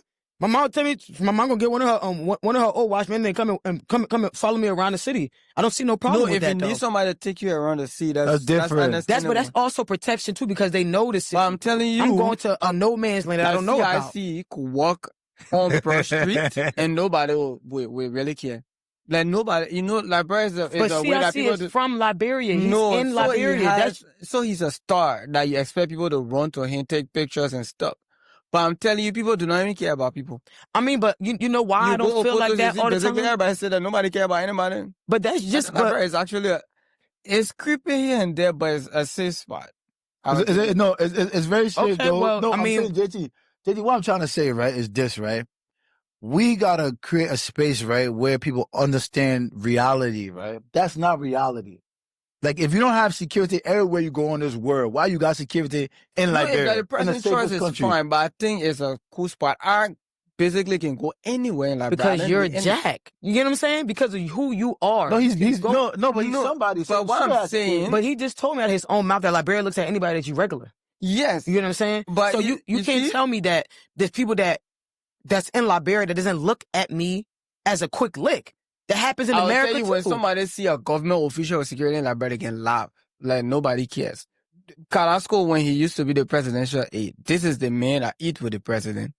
Talk to the president. Every day, the president has to talk to him for in the money, in the night, every day. He will come sit on somewhere regular, photos or somewhere, nobody care about him. Nobody will ask him. He doesn't even have a security.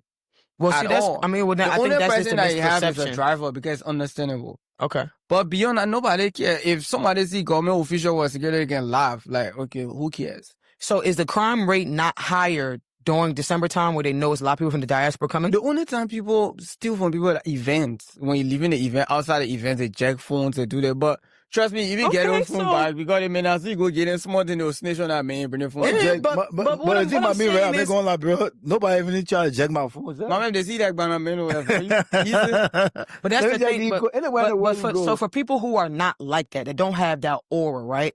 And they're coming somewhere where they've heard these different stories, because I myself, honestly, I always wanted to go to Liberia during December time, right? So I already know the traffic in there is going to be crazy heavy. And I've heard these stories for years and years about during that time people are trying to too much. We gotta brand our country properly. And I respect that too, right? But again, that's just coming from something that we've heard. So again, my friend, when he goes to Liberia, not that he got the security, his parents got that for him. You get what I'm saying? So if your parents who was born and raised in Liberia is coming, like, you got gas security. But no, I'm just saying they weren't there with him. You know what I'm saying? The parents wasn't there with him, so the parents told him, so, oh, my son, don't mind what you got. Let me tell you. I don't understand why the parents will always be stressed. Let me tell you about us, right? But yeah, that's what I'm saying. Like, even my mother would be like, yo. Tell you, the E. So JT, right? Absolutely. JT, I just went Liberia my mom don't have to tell me that in America, though. You get what I'm saying? She don't have to tell me that here. I went Liberia in April, right? With a multi-millionaire, right? Mm-hmm. Before we went to play this shit, the first time going there, his mom told me, said, oh,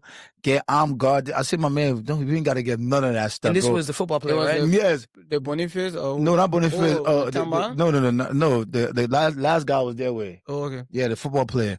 Listen, we went in Liberia. We moved around. Because like Jack just said, they may not see view in there, they can't check view in there for. Then he might be telling everywhere you go in this world, right? One thing I said about Liberia, right?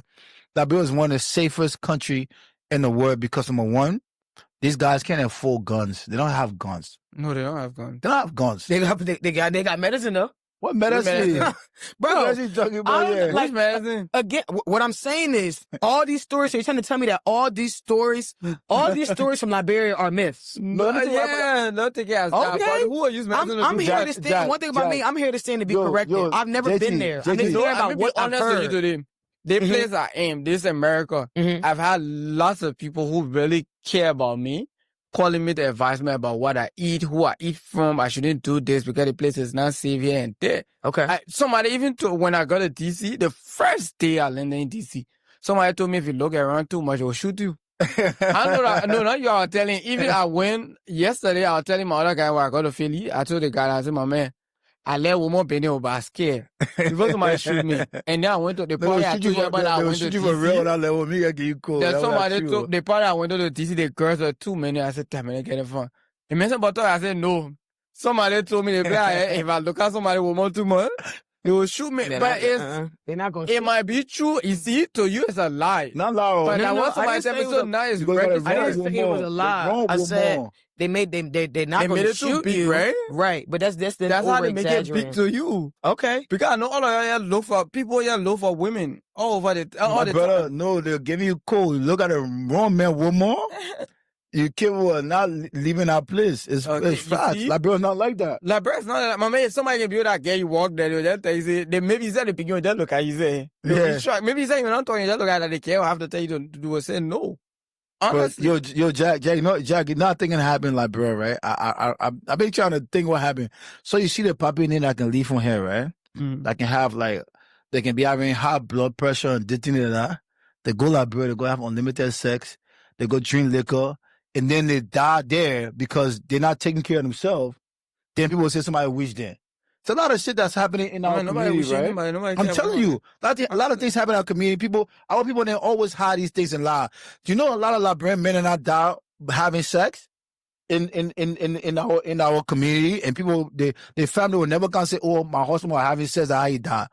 They will say, "Oh, he was sick," or somebody wishing. A lot of these things people are not being wished. People are just going in Africa. Like, bro, where a guy died having sex in a hotel room. And they will say somebody wishing. But that's not uncommon though. No. What I'm saying, a lot of these stories that we hear are people getting wished, right? In Liberia, they go into Liberia, they're not taking care of themselves. So how about the ones that it doesn't make any sense? Because this is my thing, right? Everybody lies. I'm not. I actually cannot wait to go. And this is what I'm saying, right? This is the reason why I'm happy that you're here, because you're somebody who's on ground, right? And you're now sitting here and telling me nobody has ever came and told me what you're telling me right now, that all this stuff is a myth, right? And I also have a mother that hasn't been to Liberia. Well, I'm not going to say she hasn't been to Liberia in a while, but when she went, she had to be very careful because of certain different things. I'm not going to sit here and act like I don't believe that there are people that are envious and jealous and would do things out of jealousy. Somebody else told her that hate, too. Right? But I also know that there are people who aren't going to do anything to you. One truth you got to believe, you go Liberia to beg you for money.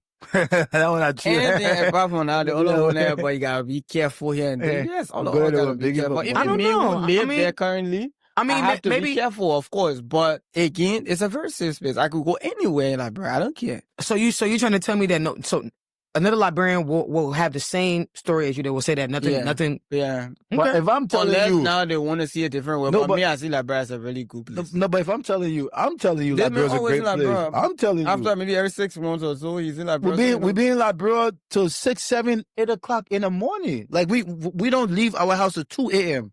in the night when it's super dark. So we moving outside Liberia around that time with all our jewelry on. Like we be having all our chains on, jewelry. You know what I'm saying to you? So Liberia is you can't do that stuff in Nigeria. No, so good and steal. There's so good and be begging about money. Man, don't do anything. No. People are just careful because you gotta be careful, but they mean lazy, they mean hard. No, Jack, you know Liberia so say, you know what happen when the police catch you stealing, they'll kill you. Yeah. Dude, Liberia is safe for regular people, but it's bad for criminals. Like, just take a look like the that. only thing about this is that Liberian people can spend a lot of time outside, so the everywhere look fearful at night. Like you can walk in single at night. You know, when you go to other countries, you can walk around anytime because people are always outside. But in Liberia, as when we 8, 9, 10, everybody inside watching a show or sleeping or no activity. But why is that? No activity at night. The economy, no money, so you're not expect people to spend money in a day, in a night. So only few people come out at night, and only maybe the weekends, right? But like you go to Freetown, it's easier to walk around the streets any time of the night because so many people are outside. You go Accra the same way, you go Abidjan the same way, all the surrounding countries the same way. But Liberia is completely different. But in the day, you can do anything, nobody care. In Liberia, you can see money changers saying that way. Bunch of money on his table, nobody will touch him. You see bureaus open, you see the full of money counting 100 US notes. Over 10, 15, 20,000, nobody will do anything to him. My man, money changers are everywhere, and then I feel like we need to change that narrative, that narrative, because honestly, I stand corrected, and there's no problem. I heard in Guinea the way the money changers we have to change and I've seen that because a lot of people, I saw money changers that have cartoons park as the money to show that they change money instead of having the actual money. In Liberia, people put the actual money there because a lot of people. I would have to be honest with you. A lot of people are scared because of that reason. Yes, understandable. So that is actually great that you said what you said today, because a lot of people that are going to watch.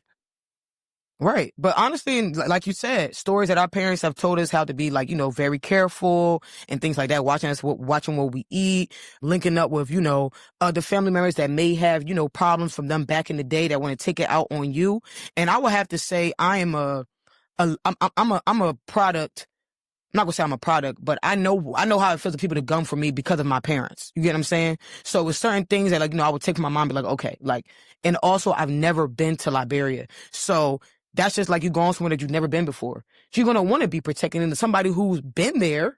You know what I'm saying? But I'm just saying, I'm gonna listen to my mother over Joelle any day. You know what I'm saying? So, but I have experience. I've been there. No, but I'm just saying. Definitely take it from me. Again, I'm just speaking on. I'm just speaking on the facts. I'm going to take my mother's word from someone who was born and raised in Liberia, who had more experience than you. No, I was not born there. I was born here. So I'm going to take her word over that. You know what I'm saying? And also, that's somebody who's on this earth to protect me. I don't feel like she's going to steer me wrong. You know what I'm saying? But like I said, she hasn't been there for a while, but that is a narrative that we need to change because people really feel like Liberia is unsafe. Liberia's very safe. For us, not only when it comes to investing or us, wanting to do things out there, we feel like Liberia is not safe. We see on social media all the time where cops are doing the most, or people are just, doing. Even our police don't get gone. The crazy part, but I tell you that Liberia I don't. Nobody when a few police officers got gone. Yeah. But that's also too, that's just being an American, right? To hear that somebody who you're supposed to call for help doesn't even have a proper weapon to help you, that's going to scare you. Because nobody do anything. Because nobody is doing anything. So, and all that people get mad at business. When something happening, I tell you, that play. Even 2 a.m. everybody will jump out of the houses. That place is crazy, right? Yeah. Like cheese business. That 2 a.m.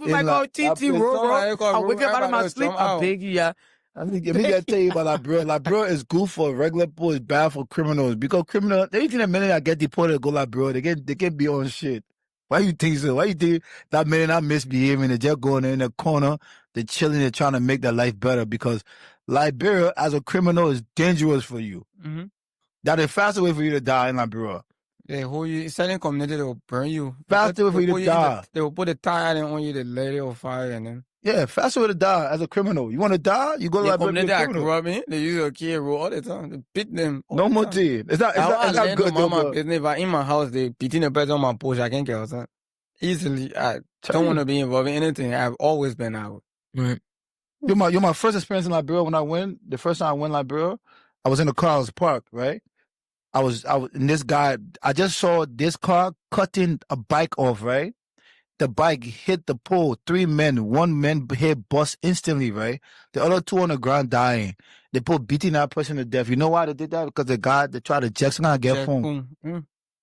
That's how easy you can die in the country. So they got into an accident. No, it wasn't an accident. Bike riders, what they do is, why they stop them from running, they say one of the reasons, if you're in your car, maybe playing your phone, you're standing by the sidewalk playing your phone, they can jack the phone. They jack the phone. So one man, I think the man was just in in the car. Another car sees that. The man cut them off, and the bike ran right into the pole. Oh, so he did it purposely. But wait, are we just going to be justifying people killing people because no, we're not justifying it. Don't steal from people. We're just trying to tell you in Liberia, like if you go in Liberia, you got to be a good person.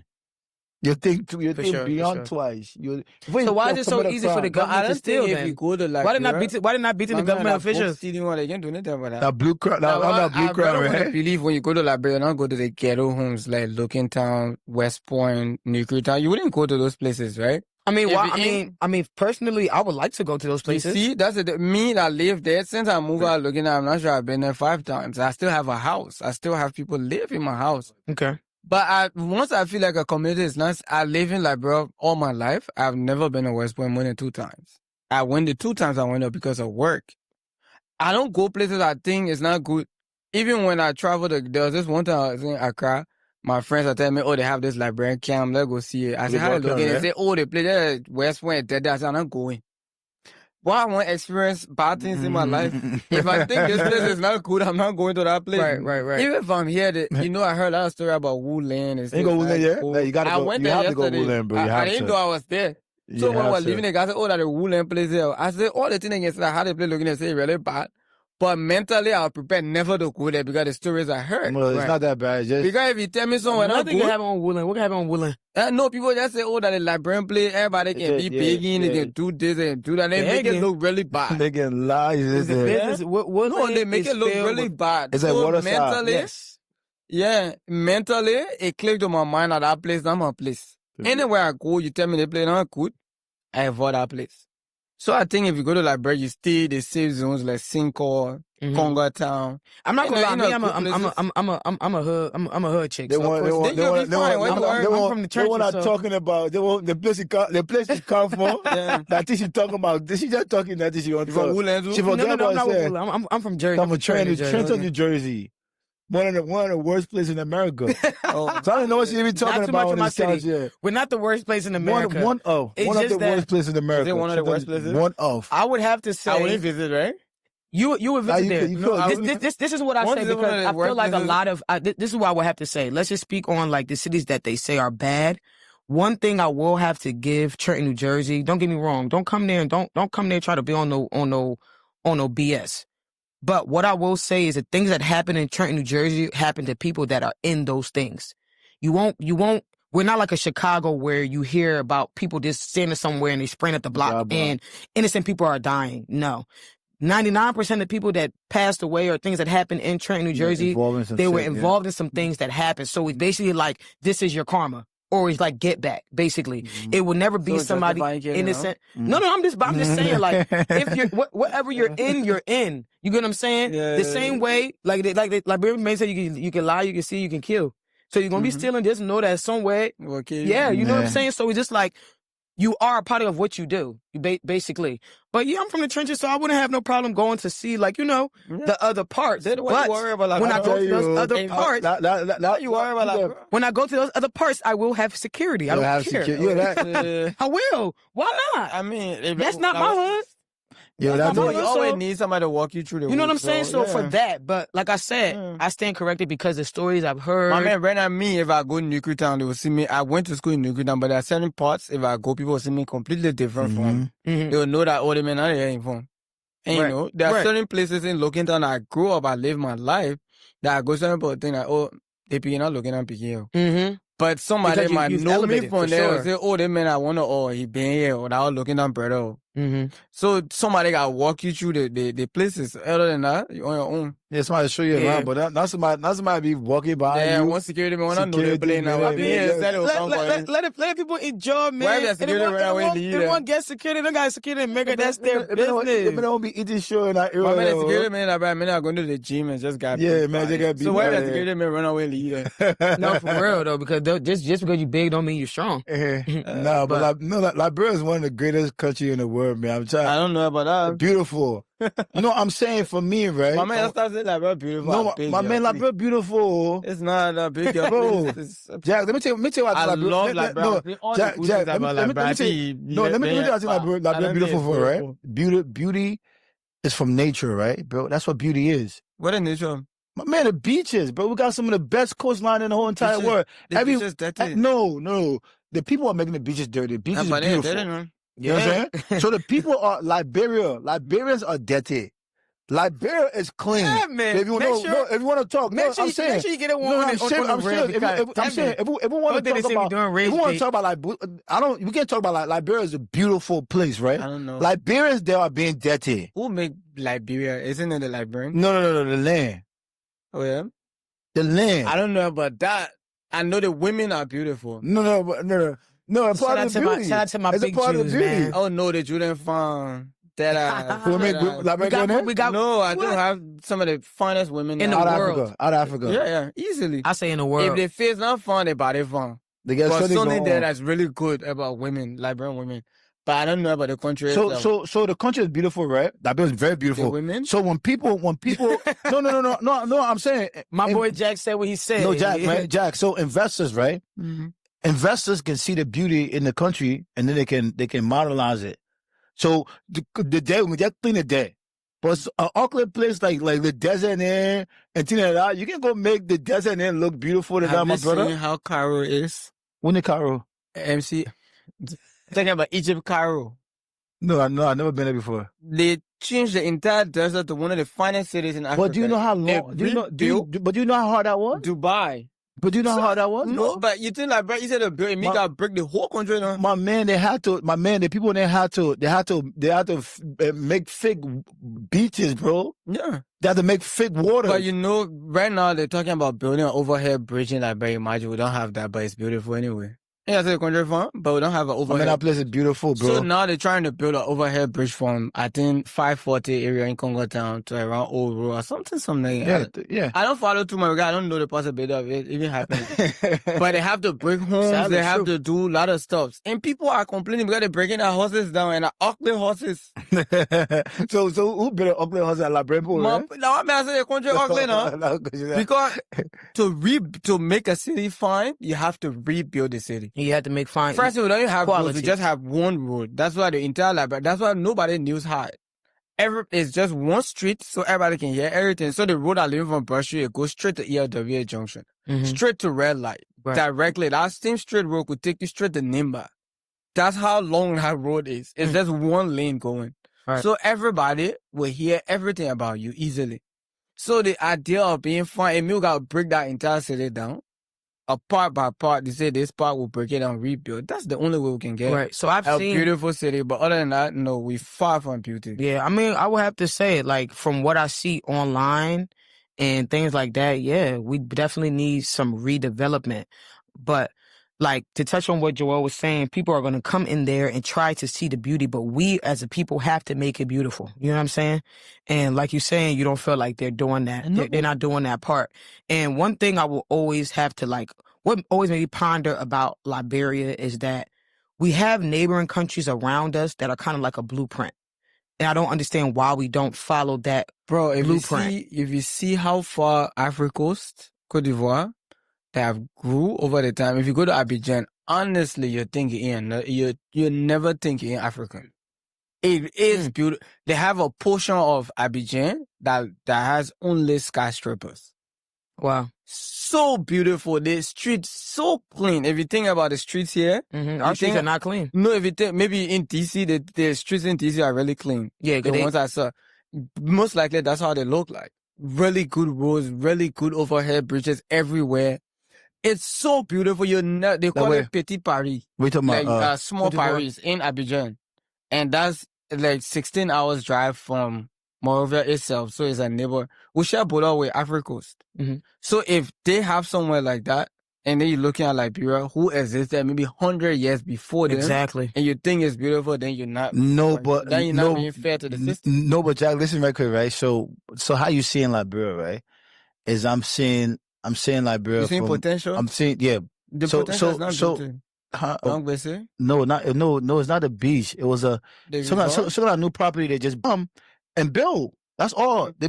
So that's what I'm saying. So investors just need to come and build. That's all. So that's what I'm saying. So investors just need to come and build. That's all. The country. So that's what I'm saying. So investors just need to come and build. That's all. The country is very beautiful. So investors just need to come and build. That's all. The country is very beautiful, but investors just need to come and build. That's all. The country is very beautiful, bro. Investors just need to come and build. That's all. The country is very beautiful, bro. It just takes us Liberians to go there and gentrify the place. You think regular Liberian know where that place is? Where, Wave? Yeah. No, but no. People don't know where that is. No, but I can ask, maybe half of that country do not know Wave is. And why is that? Let me ask you that. Why is that? Elites, you can't go there. I'm not sure I've been to Wave maybe 4 or 5 times. I've been to Wave. Wave's very beautiful. But like you said, the places that are nice is not for the people. Look at Miami. No, it's so beautiful. They have built other buildings there now. I think they bought the entire space. I think they have 2 or 3 more buildings the same way, but it's very beautiful. I give you that. But that's just a small piece of the place, like a very small place.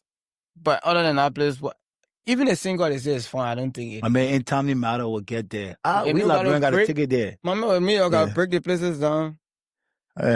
We gotta start with West Point. We just buy off I want to buy off the community I stay in the future and just rebuild the entire place. Absolutely. I feel like that's one thing that we do have to encourage everybody as Liberians to see. I do agree. We do have to try to see the beauty and the potential that we could be able to go back there and do better things. Because I do really feel like it's going to be our generation to change Liberia. You think so? I really do feel like it is. Okay. And if it's not, I don't really know who else is. I don't know who else will do it. I feel like we're going to be the starters to have something to do it. But, you know. Yeah. So, that was great, man, having a conversation with Jack, man. Appreciate it. And the fries. And I'm in the fries. We'll have part 2 of this because I think we kind of went over the time and I was we're wrapping it up right now. Nice Definitely talking to Jack. You coming here. Appreciate you coming. Somebody who is actually like on the ground, you're really in the fries when it comes to Liberia. So I really do appreciate having this conversation because I also was educated by talking to you from this conversation too. I hope you come, but still get security. Well, that part too. Let me know security over there. Okay. But that's the Too Easy pop-up here in Philly. It's up next. Hopefully next year we can do a tour around the country and we'll make it happen. We'll make it happen. 5, 6 different states and just get people to feel. So far, I had so many people reaching out to me. Are you coming to Fargo? Are you coming to Atlanta? Are you coming to Minnesota? I just said no. I'm just here for. You don't have that much time. We can't do a lot. Yeah, I mean, this is just a pilot project. Once this goes really well, I mean, who knows the future? But America is the future of Too Easy. We know that a lot could happen here for us, and most importantly, we're trying to see how we can start selling here full time, wherein we'll have somebody who distribute for us countrywide, which is a very good thing. So, but first thing first is the pop-up, which we're trying to make a very good experience of. It's happening Sunday. Sunday. We're just trying to get people, so everybody in Philly, everybody in neighboring states, once you rock with Too Easy, and once you feel like you're a citizen of the Republic, you got to be outside. Definitely. Have a good time. Okay. So October 5th, we outside with Too Easy for the pop-up. Thank like you some for merch, coming. some good streetwear. I'm going to wrap this up. Thank you for coming today for the fries.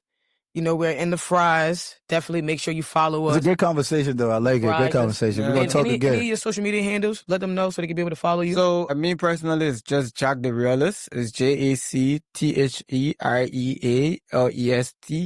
That's me. For Too Easy, it's just TOOOEASYY001. In case we had a 001, by the way. Close it out. But so are you claiming the 001? That was given by the country, please. We don't claim. Oh, wow. Oh God. Another beef again. So you don't call yourself the GOAT. You give it, you know, you leave it up to the people. I respect that. Whatever the people say. For sure. We are. All right, yo. All right, well, we in the fries. Wrapping it up. See you guys next week. It's a good conversation. All right, man. Yeah, I know that talking about homecoming. But it was getting hot?